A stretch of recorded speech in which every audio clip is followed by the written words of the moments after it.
नमस्कार दोस्तों, मैं Vinod Awasthi movement English classes में आपका हार्दिक स्वागत करता हूं। एडवर्ब के बाद में हम आपके लिए एक महत्वपूर्ण टॉपिक के बारे में बात कर रहे हैं कि एडवर्ब के जो प्रश्न होते हैं वो किस प्रकार से आते हैं और एडवर्ब की पोजीशन क्या होती है। पोजीशन ऑफ एडवर्ब यानी एडवर्ब वाक्य के मध्य में कहाँ रखे जाते हैं। तो देखिए, ये वीडियो आपको इस बात के बारे में बताएगी और इन नियमों के बारे में बताएगी कि एडवर्ब की स्थिति वाक्य के मध्य में कहाँ होती है।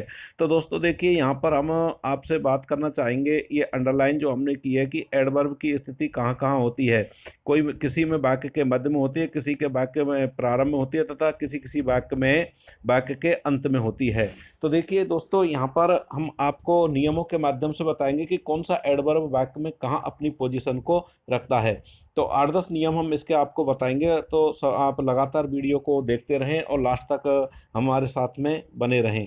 पहला नियम है, यदि वाक्य में वेरी, ट्रू, रादर, क्वाइट आदि एडवर्ब्स आते हैं तो वो केवल एडजेक्टिव को ही क्वालिफाई करते हैं। जी हाँ दोस्तों, वो एडजेक्टिव को क्वालिफाई करते हैं और इनकी स्थिति वाक्य के मध्य में होती है और उनको हमेशा हम एडजेक्टिव के पहले ही रखते हैं, जैसे कि यहाँ आप इन 9 एग्जाम्पल से समझ सकते हैं। इसके बाद में हमारा जो दूसरा नियम आता है दोस्तों, वह है कि इंटरोगेटिव एडवर्ब्स जो होते हैं वो सदा वाक्य के आदि में रहते हैं, अर्थात ये इंटरोगेटिव एडवर्ब हमेशा वाक्य के प्रारंभ में रहते हैं। जैसे कि यहाँ पर वियर आया है, हाउ आया है, व्हेन आया है, वाई आया है, ये सभी एडवर्ब जो हैं वाक्य के प्रारंभ में रखे गए हैं। इसके बाद में हम तीसरे नियम की बात करते हैं कि फॉर्चुनेटली, अनफॉर्चुनेटली, पॉसिबल और प्रोबेबली ऐसे एडवर्ब हैं जो पूरे वाक्य को मॉडिफाई करते हैं। ये नियम हमने आपको इससे पहली वीडियो में बताया था कि जो पूरे वाक्य को मॉडिफाई करते हैं वो वाक्य के आदि में रखे जाते हैं, अर्थात वाक्य के प्रारंभ में रखे जाते हैं। जैसे fortunately he got off, possibly he is made. तो ये ऐसे एडवर्ब हैं जो वाक्य के प्रारंभ में रखे जाते हैं। इसके बाद में हम बात करते हैं कि एडवर्ब ऑफ मैनर की। तो दोस्तों, एडवर्ब ऑफ मैनर हमने इस पहली वीडियो में आपको एडवर्ब के सारे प्रकार बताए थे। इस वीडियो में हम आपको बता रहे हैं कि एडवर्ब की स्थिति वाक्य प्रारंभ कहाँ कहाँ रहती है। तो इसमें देखिए, एडवर्ब ऑफ मैनर अर्थात ऐसे एडवर्ब जो क्रिया किस रीति से हुई है यह बतलाता हुआ सदा वाक्य के वर्ब के बाद आता है। जैसे कि इसमें प्लेज के बाद में स्किलफुली आया है, वेंट के बाद में हरिडली आया है, ईट के बाद हेस्टली आया है और स्पीक्स के बाद में क्लियरली आया है। लेकिन इस नियम का एक अपवाद है कि पोइट्री में इस नियम को का उल्लंघन किया जाता है। इसके बाद में हम दोस्तों बात करते हैं एडवर्ब ऑफ टाइम की। तो देखिए, एडवर्ब ऑफ टाइम जो होता है कि इसकी स्थिति कहाँ रखी जाती है। एडवर्ब ऑफ टाइम जैसे टुडे, टुमारो, यस्टरडे।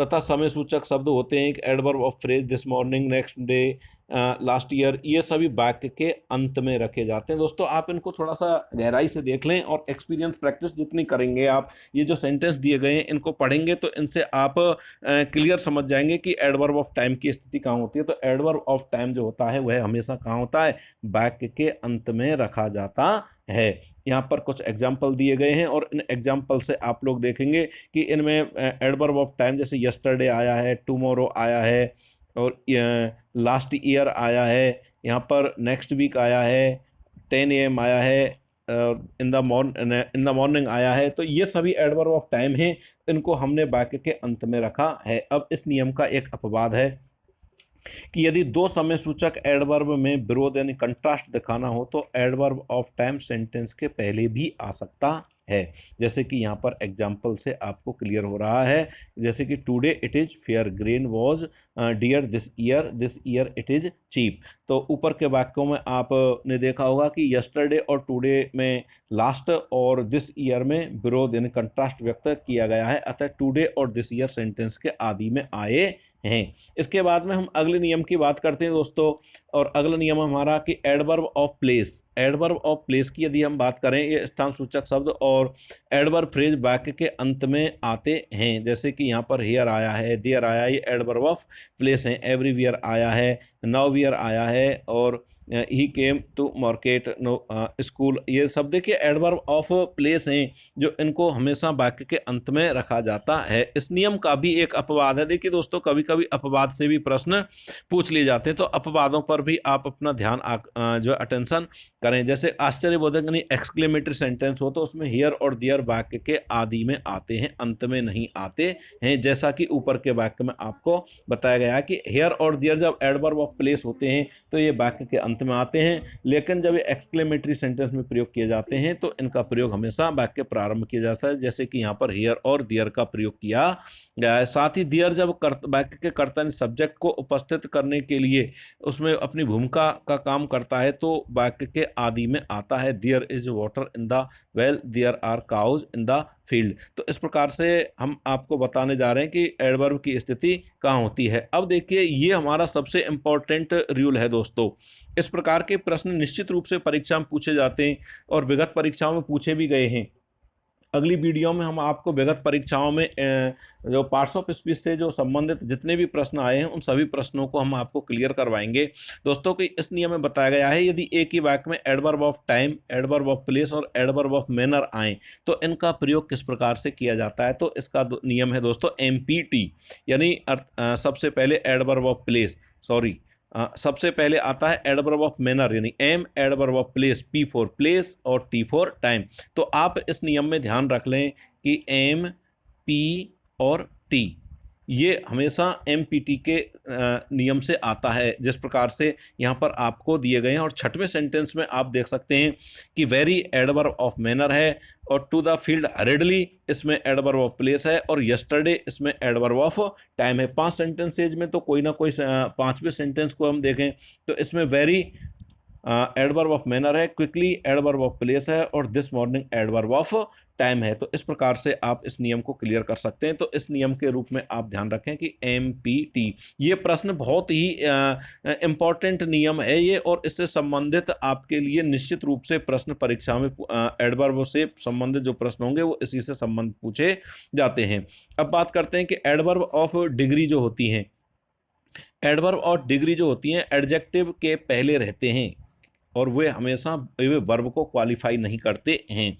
जैसे कि इसमें अटरली है तो एडजेक्टिव एडवर्ब ऑफ डिग्री, इनसे पहले आपको पता होगा कि सुपरलेटिव से पहले हम कभी भी एडवर्ब ऑफ डिग्री से जो सुपरलेटिव होती है उनसे दा का प्रयोग हम उनसे पहले कभी नहीं करते हैं। जैसे कि अटरली आया है, क्वाइट आया है, एक्सट्रीमली आया है, टोटली आया है, होली आया है, तो इनका प्रयोग हम हमेशा एडजेक्टिव के पहले ही करते हैं। इसके बाद में हमारा अगला नियम है एडवर्ब ऑफ फ्लुएंसी, जो बारंबारता को फ्लुएंसी को बताते हैं, फ्रीक्वेंसी एडवर्ब ऑफ फ्रीक्वेंसी है जो बारंबारता को बताते हैं, उनका प्रयोग हम कहाँ करते हैं। तो देखिए ये बतलाते हैं कि काम कितनी बार हुआ है, और इस प्रकार के जो एडवर्ब हैं फ्रीक्वेंसी वाले बताने वाले जो एडवर्ब हैं वो इस प्रकार से हमने आपको अंडरलाइन करके बताए हैं। तो ऊपर के एडवर्ब वंस, ट्वाइस और 3 टाइम्स को छोड़ करके, देखिए दोस्तों इस नियम को याद कर लें क्योंकि इसमें थोड़ा सा पेच है। वंस, ट्वाइस और 3 टाइम्स को छोड़ करके शेष वाक्य के मध्य में आते हैं। उनके 3 स्थान हैं, या तो प्रिंसिपल वर्ब यानी क्रिया के साथ आते हैं, प्रिंसिपल और हेल्पिंग वर्ब के साथ में आते हैं, बीच में आते हैं, या टू बी के साथ में आते हैं। तो देखिए इसमें हम आपको एक एक नियम को क्लियर करेंगे कि फर्स्ट, सेकंड और थर्ड किस प्रकार से हैं। तो देखिए इसका जो पहला पॉइंट था प्रिंसिपल वर्ब के साथ में एडवर्ब ऑफ फ्रीक्वेंसी का प्रयोग किस प्रकार से किया जाता है। तो देखिए यहाँ पर जो एग्जाम्पल दिए गए हैं उनसे आपको स्पष्ट होगा। चार्ट से देखिए आपसे कि सबसे पहले सब्जेक्ट है और वर्ब है। तो देखिए वन प्रिंसिपल वर्ब, यदि किसी वाक्य में एक ही प्रिंसिपल वर्ब हो तो एडवर्ब का स्थान उन दोनों के यानी उस वर्ब से पहले होता है। जैसे कि इसमें नेवर, ऑफन, ऑलवेज, हार्डली ये सभी एक ही वर्ब वाले सेंटेंस हैं, तो वन प्रिंसिपल वर्ब होती है। तो ऐसे वाक्य में वन प्रिंसिपल वर्ब से पहले हम एडवर्ब का प्रयोग करते हैं। अगली जो टेबल है हमारी वो बता रही है कि यदि एक वाक्य में प्रिंसिपल वर्ब हो और हेल्पिंग वर्ब हो, यदि प्रिंसिपल वर्ब और हेल्पिंग वर्ब हो तो एडवर्ब की स्थिति हमेशा कहाँ रहती है। तो देखिए ये दोस्तों हेल्पिंग वर्ब और प्रिंसिपल वर्ब हो तो इन दोनों के बीच में हमेशा एडवर्ब की स्थिति रहती है। इस टेबल से आप, इस चार्ट से आप इस चीज़ को क्लियर कर सकते हैं। इसके बाद में टू बी यानी एजएमआर यदि वाक्य में दिया गया हो तो एडवर्ब की स्थिति कहाँ रहती है। तो देखिए यदि वाक्य में एजएमआर दिया गया हो तो इसके तुरंत बाद में हमेशा एडवर्ब की स्थिति रहती है। एजएमआर के बाद में यदि ऐसा सेंटेंस आए और आपको फाइंड आउट द एरर्स आ जाए तो किस प्रकार से उसका प्रयोग किया जाता है, तो आप इस नियम को याद रख सकते हैं और इससे आप इस सेंटेंस को क्लियर कर सकते हैं। इसके बाद में देखिए हमारा अगला नियम है कि वंस, ट्वाइस, 3 टाइम्स। देखिए ये जो कुछ शब्द हैं ये बता रहे हैं कि इनका प्रयोग कहाँ, ये एडवर्ब ऑफ फ्रीक्वेंसी है, परंतु उनका प्रयोग हमेशा वाक्य के अंत में किया जाता है। तो इस नियम को भी आप देख लें, क्योंकि इस प्रकार का नियम आपके लिए आता रहता है। तो इस नियम को भी देख लें कि adverb of frequency once, twice, 3 times, every day, every hour, every now and then का प्रयोग कहाँ किया जाता है, ये निश्चित रूप से वाक्य के अंत में आते हैं।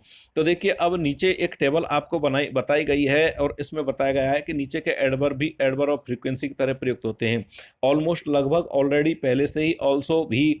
तो ये एडवर्ब जो होते हैं इनका प्रयोग वाक्य में कहाँ किया जाता है, तो इनका प्रयोग भी नेवर, ऑलवेज आदि की तरह वाक्य के मध्य में होता है। जी हाँ दोस्तों, इन चीज़ों को भी आप नोट कर लें। यहाँ पर देखिए कुछ शब्द दिए गए हैं, ये हमेशा वाक्य के मध्य में प्रयोग किए जाते हैं।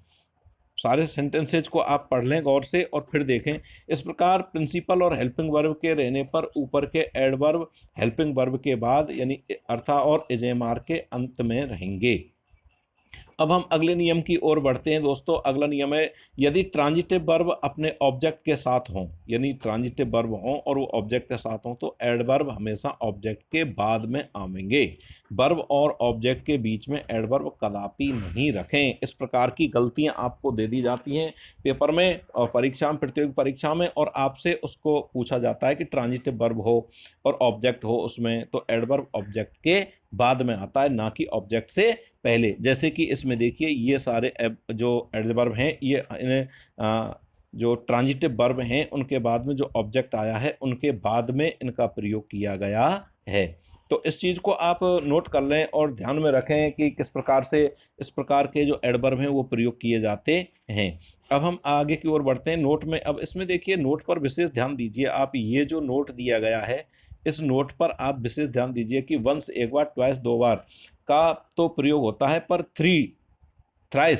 तीन बार का प्रयोग अब उठ गया है। उसके स्थान पर अब 3 टाइम्स का प्रयोग किया जाता है। इसको ध्यान रखें आप। अब देखिए एडवर्ब ऑफ मैनर, जैसे कि adverb of manner beautifully, skilfully, brave, verb के पहले भी आ सकते हैं। उस अवस्था में वर्ब के ऊपर थोड़ा अधिक बल पड़ता है। तो दोस्तों देखिए यहाँ पर ये 4 सेंटेंस आपके लिए, 3 सेंटेंस आपके लिए दिए गए हैं और ये तीनों सेंटेंस को आप गौर से पढ़ें और इनमें किस किस प्रकार से इनका प्रयोग किया गया है। और इनमें आप देखेंगे कि जो एडवर्ब ऑफ मैनर हैं उनका प्रयोग वर्ब के ऊपर जब बल देने के लिए वर्ब के पहले किया गया है। अब हम आपके लिए देखिए 19वें नियम की ओर आगे बढ़ते हैं और 19वां नियम हमारा बता रहा है कि पार्टिसिपल एडजेक्टिव जो होते हैं, पार्टिसिपल एडजेक्टिव के पहले एडवर्ब आते हैं और इन एग्जाम्पल्स को पढ़ करके आप देख सकते हैं कि पार्टिसिपल एडजेक्टिव के पहले एडवर्ब आते हैं। अब हमारा जो 20वां नियम है बहुत ही महत्वपूर्ण नियम है। इसमें से आपके लिए प्रश्न आते रहते हैं। ओनली, सर्टेनली आदि कुछ ऐसे एडवर्ब हैं जिनके स्थान परिवर्तन से अर्थ में अंतर आ जाता है। जी हाँ दोस्तों, हम इसको अपने बेसिकली यानी ओरली जब बोलते हैं तो उससे भी इसको देख लेते हैं। ओनली और सर्टेनली ये शब्द ऐसे हैं, इनका प्रयोग यदि हम वाक्य में अलग अलग स्थान पर करते हैं तो उनका अर्थ में अंतर आ जाता है। यहाँ पर 4 सेंटेंस आपको दिए गए हैं और चारों सेंटेंसेज के यहाँ पर हिंदी वर्जन आपको दिए गए हैं। तो चारों में आप देख सकते हैं कि किस प्रकार से उनका अर्थ क्या हुआ है और किस प्रकार से उनके अर्थ में परिवर्तन आया है। अब हम बात करते हैं अपने 21वें नियम की। ऊपर के एडवर्ब के स्थान के संबंध में कुछ नियम दिए गए हैं, यानी ऊपर जो एडवर्ब दिए गए हैं उनके नियम संबंधी कुछ बातें हैं। परंतु जब कभी हम किसी एडवर्ब के ऊपर जोड़ देना चाहते हैं तो उसे अपनी जगह से हटाकर प्राय वाक्य के आदि में रख देते हैं। तो ये चीज़ ध्यान देने वाली है कि वाक्य के आदि में रख देते हैं। जैसे कि पहला सेंटेंस कह रहा है आई नेवर स्मोक, मैं कभी धूम्रपान नहीं करता। अब इस बात को थोड़ा सा दबाव दे करके कहा जाए नेवर डू आई स्मोक, मैं कभी भी धूम्रपान नहीं करता। तो इस प्रकार हम देखेंगे कि हम लोग अपनी भाषा में ही या भी के द्वारा भी क्रिया विशेषण पर जोड़ देते हैं। उसी प्रकार एडवर्ब को वाक्य के आदि में रखकर हम अंग्रेजी में जोड़ देने का काम कर सकते हैं। तो ऐसी स्थिति में हमें एडवर्ब को वाक्य के प्रारंभ में रखना होगा। इसके बाद में हम 22वें नियम की बात करते हैं दोस्तों। 22वां नियम हमारा बता रहा है, एक नियम की ओर मैं आपको पुनः ध्यान आकर्षित करना चाहूँगा कि ट्रांजिटिव वर्ब और ऑब्जेक्ट के बीच में आप एडवर्ब का प्रयोग कदापि ना करें। देखिए पहले हमने आपको बताया था और उस नियम को थोड़ा सा इससे आप कंपेयर करेंगे तो देखेंगे कि I like very much fishing. यहाँ पर, और ही टेक सेल्डम फिश, ऊपर के दोनों वाक्य अशुद्ध हैं बिल्कुल। ये देखिए, ये पहला जो I like very much fishing और ही टेक सेल्डम फिश, ये अशुद्ध हैं क्योंकि पहले वाक्य में लाइक ट्रांजिटिव वर्ब है और उसका ऑब्जेक्ट फिशिंग है। दोनों के बीच में वेरी मच आ घुसा है, दूसरे वाक्य में टेक्स ट्रांजिटिव है और उसका ऑब्जेक्ट फिश है, तो दोनों के बीच में सेल्डम आ घुसा है। दोनों का शुद्ध रूप इस प्रकार से होगा, I like fishing very much. जी हाँ दोस्तों, I like fishing very much, और दूसरे वाक्य का अर्थ होगा, दूसरे वाक्य का शुद्ध रूप होगा ही सेल्डम टेक्स फिश। तो ये शुद्ध रूप होता है। इस नियम को आप ऊपर वाले नियम से थोड़ा सा कंपेयर कर लें। इसके बाद में हम इसके इस नियम का जो अपवाद है उसकी ओर आपका ध्यान आकर्षित करना चाहेंगे, और इस नियम को आप गौर से देख लें कि इसका जो पहले बताया गया उस नियम का क्या अपवाद है। इस जो ऊपर वाला नियम है उसका अपवाद है कि यदि ऑब्जेक्ट बहुत लंबा हो तो आप ट्रांजिटिव वर्ब और उसके ऑब्जेक्ट के बीच एडवर्ब दे सकते हैं। जैसे कि एग्जाम्पल दिया गया है, I like very much the book you sent me. यहाँ द बुक यू सेंट एक लंबा ऑब्जेक्ट है, अतः इसको हम इस प्रकार से दे सकते हैं, वेरी मच का प्रयोग वेरी और ऑब्जेक्ट के बीच में हुआ है। तो आज की वीडियो आपको कैसी लगी दोस्तों, आप हमें कमेंट करके ज़रूर बताएं, और अगर आपको हमारा चैनल अच्छा लग रहा हो, हमारे वीडियो अच्छे लग रहे हों, तो हमारे चैनल को सब्सक्राइब करना ना भूलें। और आगामी वीडियोज़ में हम आपको पार्ट्स ऑफ स्पीच से इसके ऑब्जेक्टिव क्वेश्चन जो विगत परीक्षाओं में दिए गए हैं उनके बारे में आपको बताएंगे। आज के लिए धन्यवाद दोस्तों। जय हिंद, जय भारत, जय मूमल क्लासेज।